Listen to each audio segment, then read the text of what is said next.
Good morning children. గత క్లాసులో మనం 7వ తరగతి పాఠ్యపుస్తకంలోని 7వ పాఠమైనటువంటి శిల్పి ఏ పాఠం శిల్పి అనేటువంటి పాఠాన్ని గురించి చెప్పుకుంటున్నాం.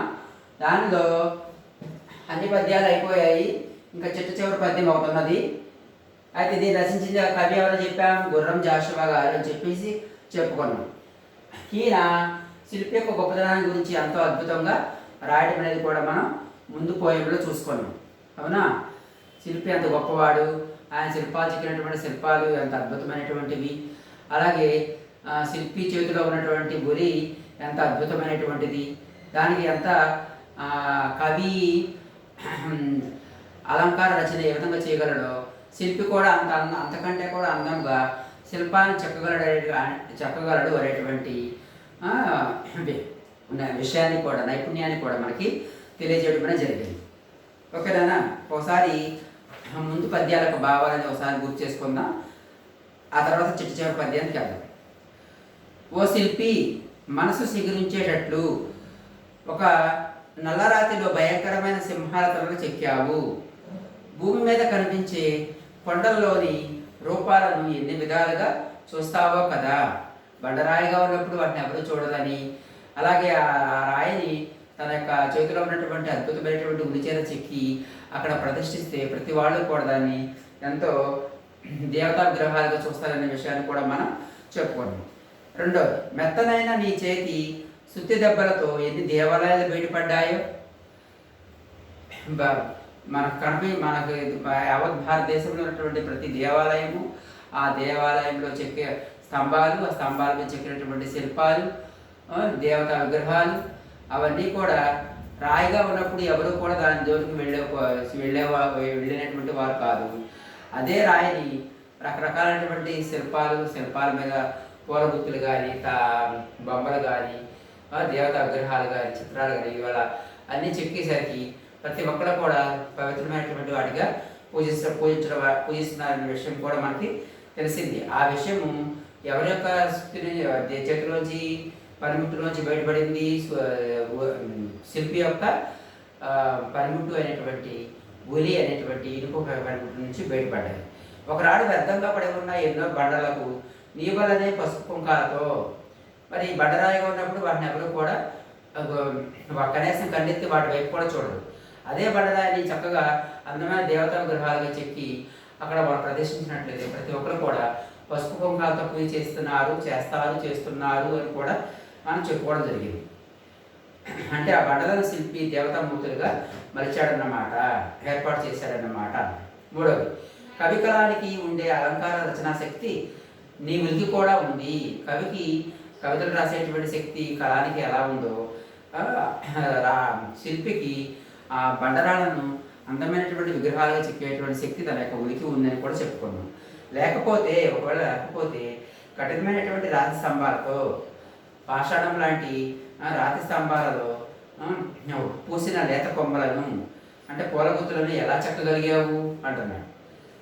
4, చూసే వాళ్ళ చేత నీ శిల్పాలు ఒక మహారాజు కథను చెప్పించగలవు. చూసే ప్రతి ఒక్క విగ్రహము శిల్పి యొక్క గొప్పతనాన్ని గురించి మనకి ఒక కథలాగా మనకు చెప్పించగలమని చెప్పేసి అంటున్నాడు. అంతేకాకుండా కావ్యముల బొమ్మలను చూపే కవికి కావ్యాలు రామాయణ మహాభారతాలు అయినటువంటి కావ్యాలలో చిత్రాలు చూపేటువంటి కవికి మరియు నీకు కూడా శిల్పికి కూడా ఏమాత్రం కూడా తేడా లేదు అని చెప్పేసి, అది అబద్ధము కాదు నిజం అని చెప్పేసి అంటున్నాడు. రాళ్లలో నిద్రపోతున్న బొమ్మలకు నీ ఉనికి తాకించి, రాళ్లలో నిద్రపోతున్నటువంటి రాయిగా ఉన్నప్పుడు మనకి ఎవరు కూడా దాని వైపు చూడరని, అలాగే తన యొక్క ఉలి పనిముట్టితో తనకి మనసులో పలానా బొమ్మని అనుకుని దాని యొక్క ఆకారాన్ని బయటికి తీస్తే అప్పుడు ఎలా ఉంటుంది? రాళ్లలో నిద్రపోతున్నటువంటి బొమ్మను సైతం కూడా తన ఉలిని తాకించి సోకించి మేల్కొలిపి బయటికి పిలిపించావు. అవి బయటికి వచ్చి నీ పేరు నిలపవా, నీ పేరుని శాశ్వతంగా చేయగలవా, చేస్తాయి. నీవు నిత్యముగా శాశ్వతుడు, చిరంజీవి అన్నాడు. 6, అజంతా గుహలలో నీ నైపుణ్యం తలెత్తుకుంది కదా. ఉదాహరణకి ఏం చెప్తున్నాడు? అజంతా గుహలు. అజంతా గుహలలో అద్భుతమైనటువంటి 29 గుహలు ఉన్నాయని, ఆ గుహల్లో అద్భుతమైనటువంటి చిత్రాలు ఉన్నాయని, అవన్నీ కూడా ఒక శిల్పి చెక్కినటువంటి విగ్రహాలని కూడా మనకి తెలిసింది. మరి ఉదాహరణకి వాటి యొక్క విగ్రహాల్లో నీకు గొప్పదనం మాకు తెలియలేదా, తెలుసును అని చెప్పాను. నీ సుత్తి వంటి బండరాళ్ళలో కూడా జీవకళను నిలుపగలదు. నీ సుత్తి వంటి బండరాళ్ళలో కూడా జీవకళను, జీవం అంటే అర్థం ఏంటి, ప్రాణం ఉన్నటువంటి ఒక మనిషిలాగా చూపించగలవు.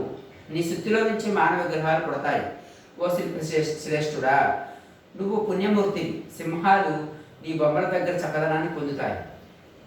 తర్వాత 7, శిల్ప విద్యని ఎరిగిన వాడవు. నీవు శిల్పం చెక్కడం అనేటువంటి విద్యలో నైపుణ్యం కలిగినటువంటి వాడు. మరజలం పారుతున్న ఏనుగులను మరియు వాటిపై ఏనుగు పిల్లలను చెప్పిన నేర్పు నీ తల మీద కిరీటమై వెలుగుతూ ఉంది శాశ్వతంగా. తెలుగు నేల నీ వంటి పనివాళ్ళను చూసి, నీ వంటి శిల్పాలు చెక్కేటువంటి శిల్పిని చూసి ఉప్పొంగిపోతూ ఉంది. మరి నీకేమో నీ యొక్క దారిద్ర్యాన్ని చూసి కన్నీరు కారుస్తుంది, నీ యొక్క పేదరికాన్ని దరిద్రాన్ని చూసి. అంతవరకు అయినా పోతే చివరి పద్యం చూద్దాం. దిల్లింగేస్తారు చూడండి. తెరిరాతింజెదువార నచ్చర పడతిందిద్ది, తెరిరాతింజెదువార నచ్చర పడతిందిద్ది, యా సోగ కన్నుల పజ్జన్ నిన్ను నీవు దిద్దుకొని సంతోషించుచున్నాడవా. బడిరే శిల్పి జగంబులోన జిరజీవత్వంబు సృష్టించుకో గల నీకెవ్వడు సాటి వచ్చును నమస్కారంబు నీ ప్రజ్ఞకున్. మరొకసారి పద్యాన్ని నిర్ణయిస్తున్నా చూడండి. తెలిరాతింజెలువార నచ్చర పడతిందిద్ది, యా సోగ కన్నుల పజ్జన్ నిన్ను నీవు దిద్దుకొని సంతోషించుచున్నాడవా. బడిరే శిల్పి జగంబులోన చిరజీవత్వంబు సృష్టించుకోగల నీకెవ్వడు సాటి వచ్చును నమస్కారంబు నీ ప్రజ్ఞకున్. అర్థాలు రాసి చెప్పుకున్నా చూడండి. తెలిరాతిన్ తెల్లనైన చంద్రకాంత శిలపై, అంటే తెల్లని రాతిపై. చంద్రకాంత శిలపై అంటే అర్థమైనా తెల్లని పాలరాతిపై. జడువార అందముగా, జడువార అంటే అర్థమైనా అందముగా. అక్షర పడతిన్ అప్సరస, అప్సరాకి అప్సర ప్రకృతి, అక్షర అనేది వికృతి. అక్షర పడతిం అంటే అప్సరస స్త్రీని.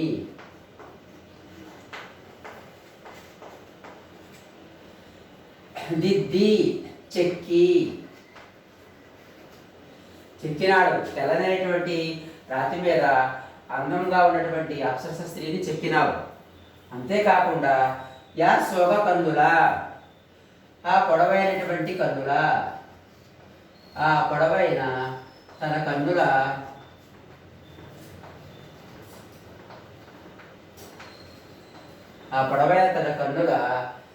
పజ్జన్ ప్రక్కనే ఆ అప్సరస స్త్రీ యొక్క ఆ పొడవైనటువంటి లేక సొగసైనటువంటి మరియు విశాలమైనటువంటి కన్నుల పక్కనే నిన్ను నీవు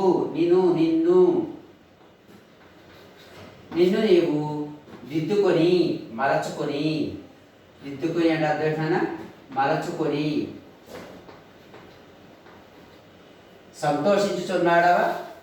సంతోషిస్తున్నావా, సంతోషం పడుతున్నావా.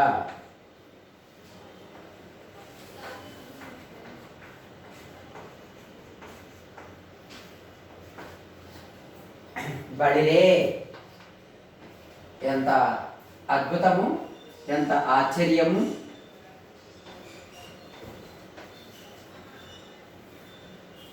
శిల్పి జగంబులోన, శిల్పి ప్రపంచములోన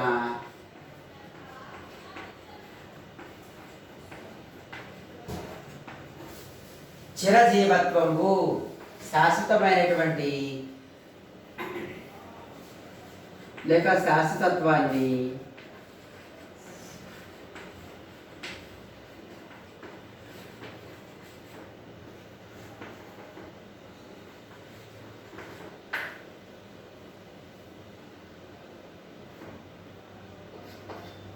సృష్టించుకోగల, ఏర్పాటు చేసుకోగలవాడు. ఏర్పాటు చేసుకోగల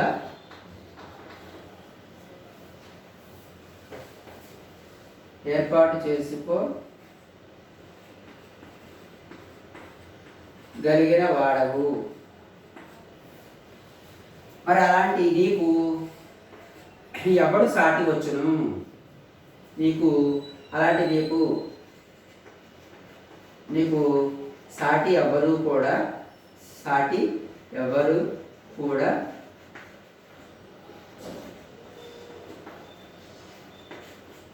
లేరు, ఉండరు. పైగా నీ ప్రజ్ఞకు, నీ యొక్క తెలివికి,